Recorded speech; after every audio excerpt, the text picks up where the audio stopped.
Good morning, afternoon, evening. Welcome back to episode 52 of Go For It. 52. I think this makes it my 50th episode, I think.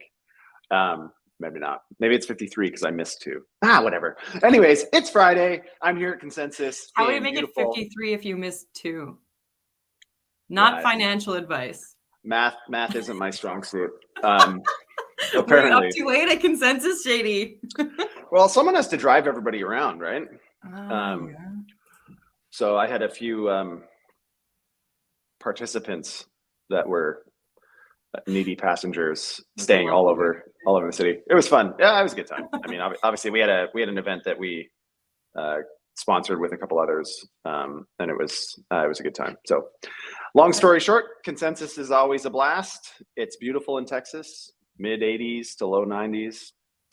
Can't complain. How you doing, Kara? Well, we are going to complain. We're going to complain about the SEC, and we're going to complain about Gensler. Oh, yeah, it's FU Friday. So yeah, it's FU Friday. It's my favorite day. So we couldn't miss an opportunity. Complain about Gensler. We're probably going to talk about that for a while. We might complain a little bit about the inconsistency between the States and the UK, because that's weird. We're going to say a big FU to some scams, because there's some big scams that happened this week. Scam. And then, I don't know, did you find anyone at Consensus who wants to say FU? No, honestly, I didn't try, to be honest. Okay, well, mainly FUJD for our final section. It's FUJD day. The real reason is we didn't find a tech solution, so in time for that. So I wasn't sure. I didn't want to walk around and get crappy audio and video that wasn't going to work. So maybe I'll see what I can do today.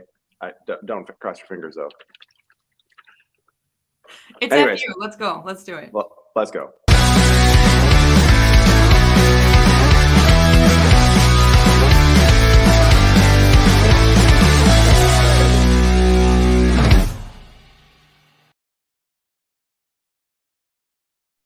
What you wearing? All right. Welcome back. Oh, repping the Tashi merch today. Connect, deposit, transcend.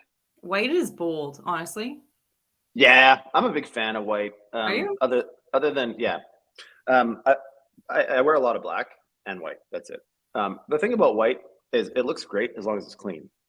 So I find often people wear white that ends up not crisp white anymore, and then I hate it. But that's why I don't wear white. It's just you release me into the world for 45 seconds and it's no longer crisp white. No longer white, yeah. When we were in Avalanche Barcelona last year, you and a variety of the other guys had white shoes. Yes. And I couldn't figure out how you kept your white shoes so clean. And then by the end of the week, I realized it was because you didn't walk anywhere. That's right. That and magic erasers. Magic erasers work really, really well on almost every brand of shoes, especially white ones if you need to keep them clean. Anyways, okay. Are you ready for this massive pissing contest of FUD Off? Yep. We've talked about this like a few times. Tee it up, and then I'll give you my thoughts on it. No, there's new things, and if you didn't read them, you have to listen. No, there is. No, I understand, but it's still, my opinion on this is still the same as it. Yeah, it's not going to change, but there's a huge FUD Off, and depending on which side you're on here and who you get your news from, you're either going to think crypto is terrible or crypto is going to win. There's not a lot of in between because of the nature of our polarized news, right? So the SEC, aka Gensler, has come out. You should watch his hilarious Twitter video. I don't know why I think his videos are so funny. I think it's because they're so condescending. They're so cringe. Like, it's so patronizing. I mean, I understand what he's trying to do, but it's not relatable. It's belittling, honestly. Yeah, it's terrible. But he's basically come straight out and said that crypto's bad for America and it's dangerous and you shouldn't be using it. And also that the laws have always been clear. It's always been very clear that crypto is a security. And meanwhile, Coinbase retaliated almost immediately, saying, actually, particularly with our staking, we don't pass 4 elements of the Howey test. So it's not a security and you should be providing better guidance. And so we're just going back and forth. I imagine that this will actually go to litigation as opposed to Gensler just coming out and making an actual statement about guidance, because his current statements about guidance, they're not real. Like, an investment contract exists when you have money in common enterprise. These are the kinds of things that he's saying. The law is clear. If you're a securities exchange, clearinghouse, broker, or dealer, you must come into compliance. Well, so far Coinbase hasn't been any of those things. So how would they come into compliance? Yeah. So I mean, we've been talking about this for a while. First of all, Coinbase has to maintain this position, Yes. because if they don't, then they might as well say they've been operating illegally. Yes. And Coinbase is a publicly traded company. They have the most to lose, probably market cap wise, out of any entity in the space due to regulation at the moment. So it's no wonder that this is like such a contentious thing. I mean, it's an interesting one because they're both saying the same thing, but they just are saying it from a different perspective. Brian is saying Coinbase doesn't do any of these things. If we did those things, we agree with you. That would be, we would have to register with you. And Gensler's saying, if you do these things, you have to register with us, and we think you're doing these things. And it's the typical. This is like exactly the example of the confusion in the space at the moment. Is like, and it's not like it's a sliding scale. It's like it's either this, which creates this reality, or that, which creates that reality. There's no like, well, it's maybe a little bit of both. Well, there might be, but unlikely based on the narrative right now. It feels like it's a binary. And so I understand why Brian's pushing the way he is. I would too. But we all kind of believe that there probably should be a separate set of regulations for digital assets because they, in many cases, aren't quite the same. There's a lot of things that are already provided by blockchain technology that is required in disclosures and different things in broker-dealer environments and registered security environments that already happen without anybody having to do it or any verification required in blockchain. So an argument could be made, an argument could be made for, it just falls under the jurisdiction of the SEC. But I mean, again, it's one of those things like, okay, so if like, we're not going to come in and register something that we don't believe is that thing, not to mention anybody else that's gone in for guidance and to register their assets have then been penalized for other things they're doing. Like it's like a honeypot almost, and that is not a way to encourage collaboration from industry. Like it's a very strange situation we're in right now. Anyways, this is like, to me, it's super funny just because like the whole space is focused on, and us, I mean, we're reporting the major news that we see every 24 hours. And we're talking about this crap all the time. And that's unfortunate because what we should be talking about, what the news should be focused on is innovation, growth, some of the actual things that are happening, not just a whole bunch of Gensler in the news and his stupid videos. I have thought about just not reporting on it, but nah, I think we have to. FUD, like right? It's the big FUD. And when we talk about FUD specifically, one of the things that Gensler said in his video yesterday is so much fear mongering. For 90 years, these laws have helped protect investors like you. Yeah, right. So how are they going to feel about crypto, right? And then meanwhile, in conclusion, so I'll post the Coinbase actual response, which is in regards to their Wells notice and came out yesterday after this. They actually say, in conclusion, the commission's case against Coinbase will fail as a matter of fact and law. Litigation will also expose the deep inequities present in the commission's dealings with Coinbase, subject the commission to far-reaching programmatic risk, and ultimately harm investors, markets, and market participants in both traditional and digital assets. These risks can be avoided. So this is why I've called it the FUD Off, is they're both just fear-mongering either side. They're trying to rally, right? Yeah. Well, I mean, that's a lot of times that's what you do. It's strength and positioning. That's why, as a space, no matter what the inevitable conclusion is to this case, we need someone with deep enough pockets and a deep enough conviction or deep enough skin in the game, i.e. Coinbase, to actually push back. Because so many of these enforcement actions, like, I mean, if you look at Ripple, we've talked about this a bunch of times, there are many multiple hundreds of millions in legal defense. That's insane, right? Like that's enough to crush almost every business, no matter how big you are. And unless you're, again, one of the, Fortune 100 probably, or Fortune maybe 500, I guess, but that's a lot of cash.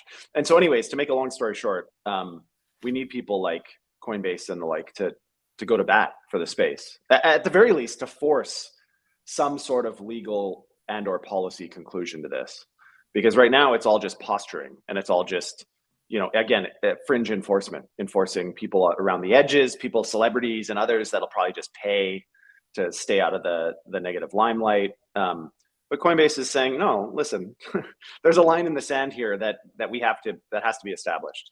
And let's figure out what that line is. I mean, again, being a security, like they say they're protecting investors. Again, that's a very misleading statement, because by not providing clarity, all you're doing is ensuring that the vast majority of innovation is happening offshore, and that US citizens just can't access a very disruptive financial product. Like that's not protecting people. Protecting people is finding a way to regulate the novel, attractive investment product, such that you can protect investors, but they can still have access under the right conditions. And right now, we're neither. And so in the US, like pretty much the answer from all DeFi protocols, not all, but many, is US people just can't participate. Like right now, US people can't participate in any venture, generally speaking. No one is selling investments to US persons, or should be. And many platforms are now just geo-blocking the US because, you know, for the last number of years, we've all believed that, you know, the structure of smart contracts in many cases helps alleviate all of the requirements for, you know, banking licenses and disclosures and all these other things, because it's all on chain and it's all programmatic. There's no discretion in there.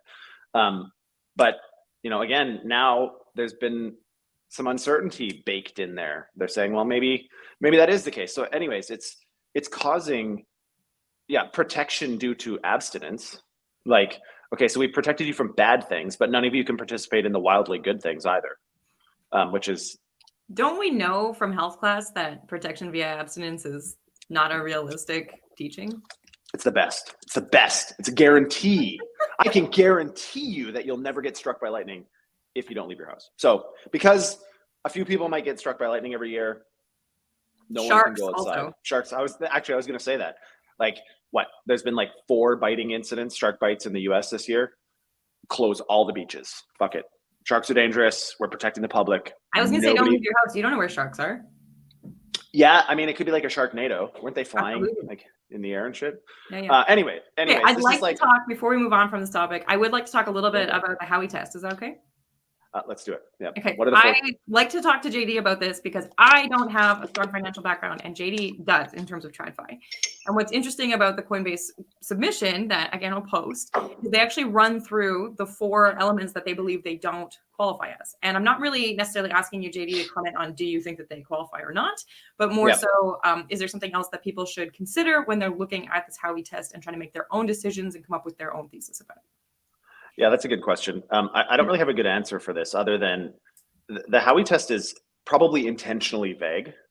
The idea when they establish some of these guidelines and rules is for them to be evergreen to a certain extent, right? So that they try to keep them broad enough for what they can, at least at the time, imagine is coming, you know, in the relative near future, like some different permutations of things that could evolve. Now, that argument has been made by Gensler about the Securities Act of 1930 something, I think 31 or 33. The Securities Act of 1804. Yeah, like obviously they didn't imagine blockchain technology the way it is today. Like that would not have even been in the realm of consciousness. Obviously, the technology just didn't exist. Not even close. Nothing even close. You couldn't even extrapolate. So anyways, that's the argument, that the counter argument to Gensler's thing is, that many of the rules that were made back then couldn't have even imagined this stuff. The Howey test is a little bit more recent. And so I actually have the 4 elements that they say they don't qualify for. Kind of interesting. Yeah, we can talk. Is that it's about retail staking services specifically. So their retail staking service. 1, there's no actual investment of money.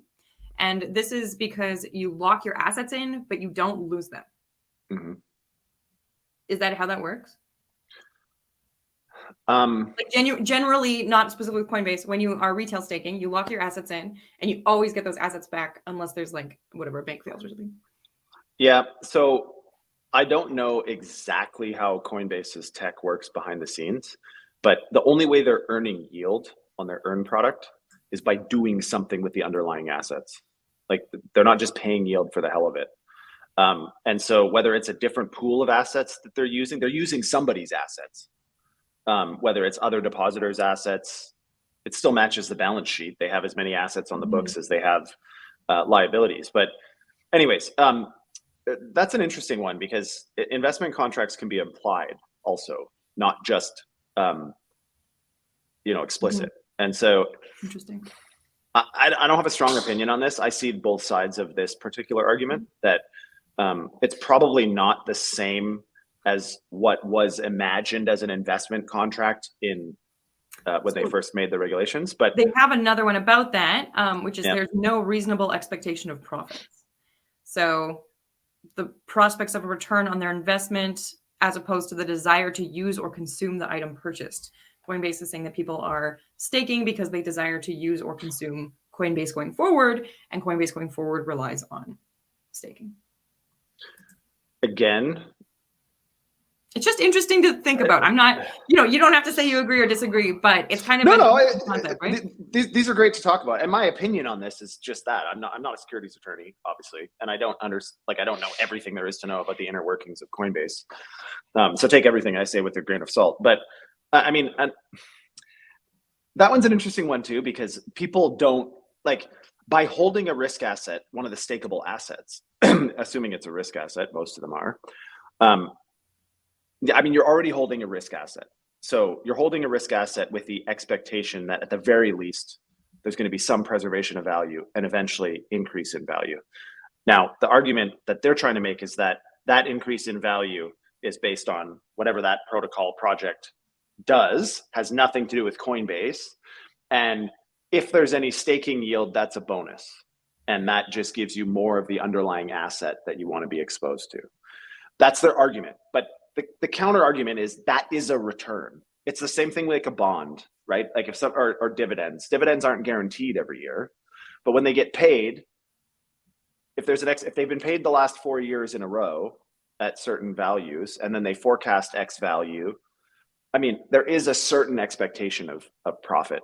And so again, this is another one of those arguments that it's very difficult to apply something that was imagined 40 plus years ago today, because it's a totally different structure than what that used to apply to in terms of expectations of profit.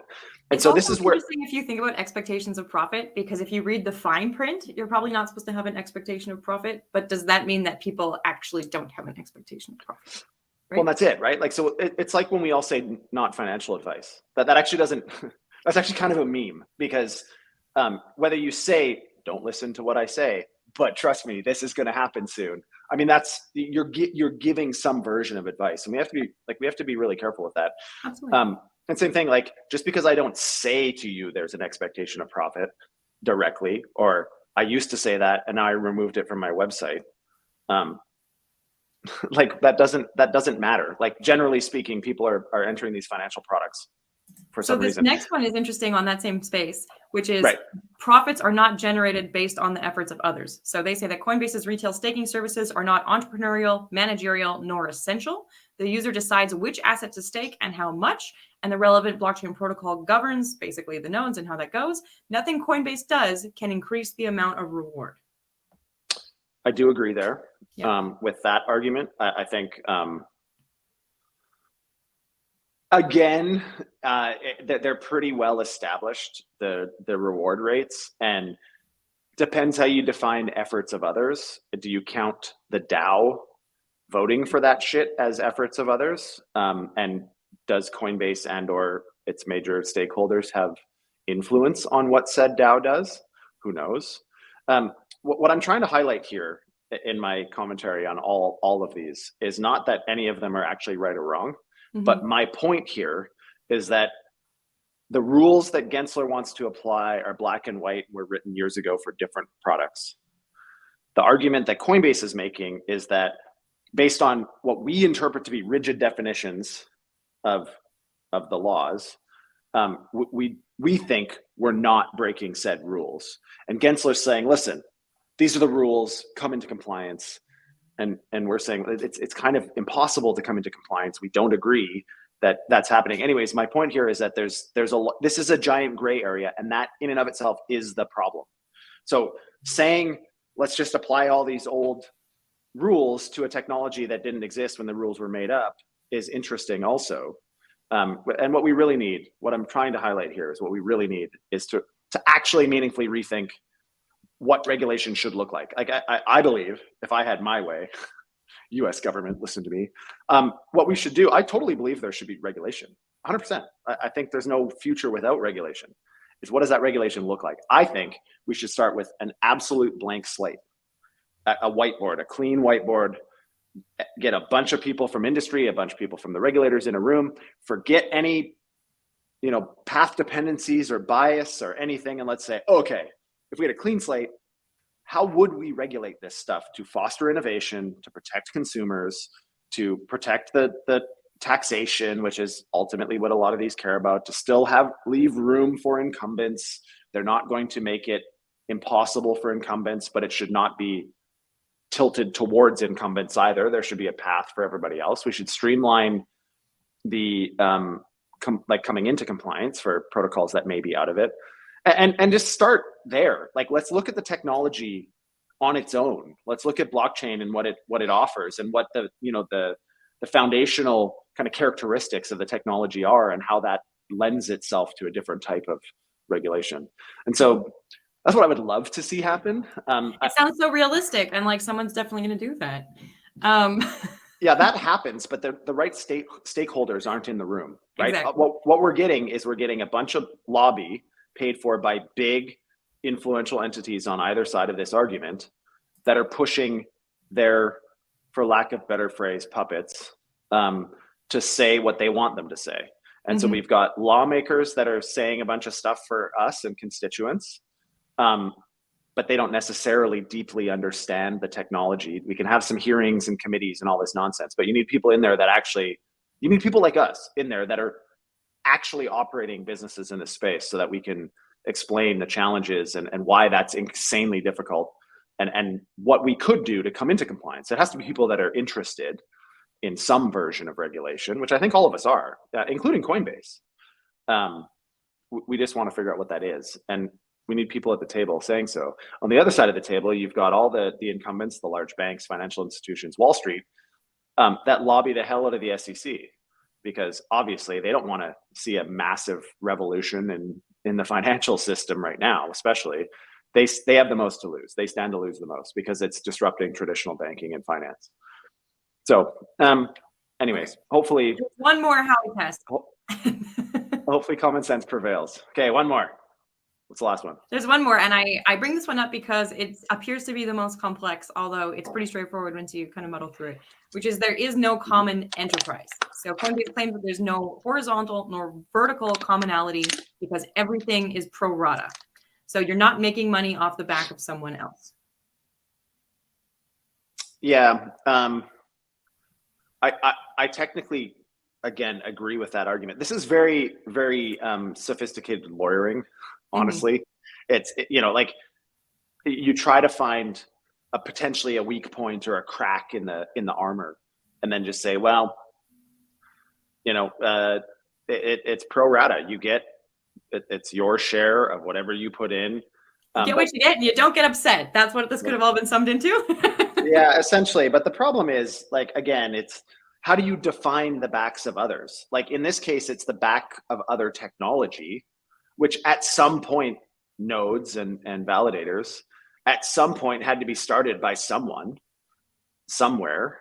And you can automate spinning up nodes, but there's still someone ultimately responsible for those nodes and for their updates and making sure that they're kept current and profitable and so on. And so again, from Coinbase perspective, they're saying, like, here's the flaws in your argument. This is a big flaw that we don't necessarily can't apply in the same way we can for other assets that are considered securities. But Gensler and crew, on the other hand, is going to say, yeah, but this happens. So, like, although this isn't directly the counter argument to that, it implies that might not be completely true. And so it's just like, this is the problem. This is the problem, right? Is to sum up this FU Gensler nonsense. I mean, this is my biggest critique of the current regulatory environment, is that there's just no clarity. It's confusing as F, and that's it. Well, Gensler says it's really straightforward. So there's this FUD off. It's going to be SEC versus Coinbase for a long time. Not to mention the other cases SEC has. They would just be like SEC Saturdays or something because this takes up so much of our time. Yeah, I mean, this is existential though. Like for Coinbase as an institution, it's existential, and for the space really as a whole. Absolutely. If Gensler's right, there is nowhere to continue doing what we're doing currently. Like there's all of a sudden, every AMM, every exchange, everything is going to be like just completely either shut down or like as blocked as can possibly be from US people in perpetuity. That's it. That's what'll happen because nobody can possibly come into compliance because there's no way to come into compliance. Absolutely. There's no path. What's interesting is we have all of this stuff going on in the US and we will keep talking about it at the SEC and Coinbase and they're going to keep fudding off and we'll cover it. But meanwhile, in the UK this week, their tax authority proposed changing DeFi lending and staking so that you only pay taxes if there's actual revenue. Right now, you're paying taxes as though it's a gift or anytime that there's an exchange that occurs, you pay a tax on that. I believe it's the same in Canada or it's very similar in Canada. And the UK is saying, hey, that actually doesn't foster innovation. We should probably stop doing that. So you will only, in theory, pay taxes on something that actually provides you revenue, but they have public engagement about it right now. So if you're in the UK and you care about this, you can go and comment on their proposal. Yeah, maybe a point of clarity here. So what this is actually trying to address is currently when you provide liquidity or lend an asset, it's a transfer from your wallet to another wallet. And because you get a representative token in exchange, example, you put something in a compound lending protocol, you get a C token in return. And the C token represents your interest in that said pool. Now that currently, as soon as you do that, that's considered deemed disposition. So then it triggers any gains. If you bought Bitcoin at 10,000 and you decided to deposit it into a lending protocol at 20,000, all of a sudden, even though you haven't sold the asset, you owe tax on the 10,000 growth. Not to mention the actual yield from the activities. That's taxable. It always was and always will be. But what this really does is separates that distinction so that you're not in fact changing ownership. You haven't actually sold it. Like in the end, you get the asset back regardless. And so because that asset hasn't been meaningfully disposed of, this is a huge change. This is a huge gap that was in crypto accounting, especially as, again, I mean, as the space evolves, staking and liquidity mining and all that was a phenomenon that began really in DeFi summer in 2021. End of 2020, I guess, we started seeing a little bit more of it proliferate. But 2021 was really when DeFi summer in 2020, and then in 2021 was when we saw really the proliferation of this. So, I mean, to be in 2023, a year and a bit removed, it's actually pretty impressive that the tax laws have like figured it out. Like this is I'm actually impressed genuinely. I'm not funny. Yeah, I'm not it hasn't funny been about enacted yet, but it is something that they're doing, and I don't know. I kind of dig it. I also like the stark contrast between America and the UK in this particular sense, where America's like, "You should know better. We're going to enforce," and the UK is like, "Okay, maybe we should foster innovation somehow." That's what's funny about it. Yeah, it makes everything else we've talked about look funny. Yeah. Before we go, we have to say FU to two scams. We can just do it quickly, but it's FU Friday, and I can't end without saying FU to these two scams. All right, let's do it. The first one is Merlin Dex. Basically, there was an exploit. They're asking that whoever the exploiter was do the return of 80% of funds and then keep 20% as a bounty. Maybe we'll see that. We've been seeing that more and more with a lot of these scams. But it's a pretty big FU. Yeah, so they keep doing this. It keeps looking bad while we're trying to get regulation, trying to get clarity, and trying to say that we're trusted, and trying to say that it's safe for investors. And then you come in and you do this. Fuck you. Yeah, I agree. Fuck you, whoever did this. It sounds to me, and the details are still a little bit fuzzy on this one, but it sounds to me like it was an internal exposure, like an OPSEC, operational security internal risk here that was exploited by somebody that worked for the exchange, it sounds like. And that was made possible by, some stuff, some components of the smart contracts that generally speaking auditors will not necessarily require to be closed in terms of their options, but it will be highlighted on an audit report as concerning or something of note. And in this particular case, it wasn't. So I'm very impressed. CertiK has had its fair share. They're the largest, if not one of the largest, auditors in the space. So as a consequence, over the last number of years, they've had a lot of projects that have gone through them. Negative stuff has happened to no fault necessarily of CertiK. It's really a numbers game in a lot of ways. Well, some of the articles are pretty FU on CertiK. I'm not saying any of the formal ones are, but there's a lot of op-eds right now. So sorry, CertiK. No, I agree. This is something that probably shouldn't be missed. But what I'm impressed with here is that CertiK is willing to put their money where their mouth is on this one in particular. Now, that doesn't make them less culpable for whatever, but I think at least accountability is starting to shine through here a little bit, that there is a few, like if we're paying the exorbitant fees we do for audits, and they're exorbitant, it's insane, then there's a certain level of arm's length agency that is granted to these auditors. An argument that I've made for a long time is a lot of people that launch protocols in the space have no business launching protocols. So they're literally forking stuff, literally building stuff that they really don't understand. They don't understand how to test it. They don't understand, what vendors you actually need to really clearly understand the workflows and their impacts if something goes sideways. And so I think more so than in any other industry, auditors, if they're going to command that type of fee, there should be a level of accountability there. And so anyways, in this particular case, I'm happy to see that CertiK is saying, hey, we're doing a meaningful investigation. They don't have a choice but to say that. But it sounds like they're willing to potentially put their money where their mouth is. Yeah, anyways. And it is honestly not that huge of an exploit. It's 1.8 million, which in a previous life I would have thought was wild, but considering exploits in DeFi, that's pretty small. This last one is I've got a big F. Burnaby Senior. I've got a big FU for this one. Tee it up. I'll tell you why in a minute. This Burnaby Senior loses 7.5 million in elaborate cryptocurrency scam.